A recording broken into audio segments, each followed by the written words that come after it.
रोज रोज नाश्त्याला पोहे, उपीट, शिरा किंवा उपमा खाऊन तुम्ही देखील कंटाळा असाल, तर अशा पद्धतीचा 10 मिनिटात बनणारा सँडविच ढोकळा तुम्ही करू शकता. कोणतीही पूर्वतयारी न करता अवघ्या काही मिनिटातच हा ढोकळा आपला तयार होतो.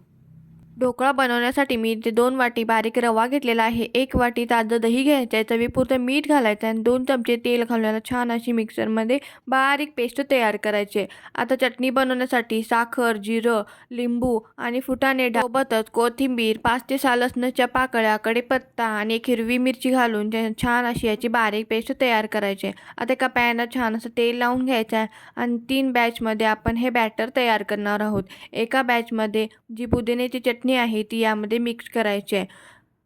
एखाद्या भांड्यामध्ये पाणी गरम करून यावरती जी आपली मोदकाची चाळण असते ती ठेवायची आहे. सोबतच यावरती पॅन ठेवायचा आहे आणि आपण बनवलेल्या एका व्हाईट बॅटरमध्ये इनो घालून छान असं मिक्स करून यामध्ये हे घालून घेणार आहोत. 2 मिनिटं छान असं याला शिजवून घ्यायचं आहे आणि पुन्हा आपण जे पुदिन्याचं बॅटर होतं त्यामध्ये देखील इनो घालून पुन्हा यावरती हे घालून घेणार आहोत. 2 मिनिटं अशाच पद्धतीने शिजवून घ्यायचं आहे झाकण लावून आणि उरलेलं बॅटर देखील अशाच पद्धतीने घालून छान असं आपण हे 2 ते 3 मिनिटं शिजवून घेणार आहोत.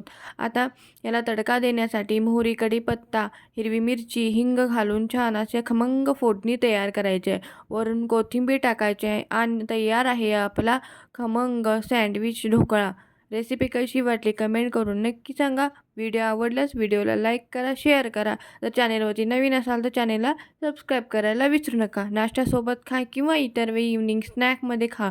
अगदी टेस्टी लागतो आणि झटकीपट अगदी 10 मिनिटात तयार होतो. कोणतीही पूर्व न करता एकदम सुपर सॉफ्ट असा स्पॉन्जी डोसा तयार आहे.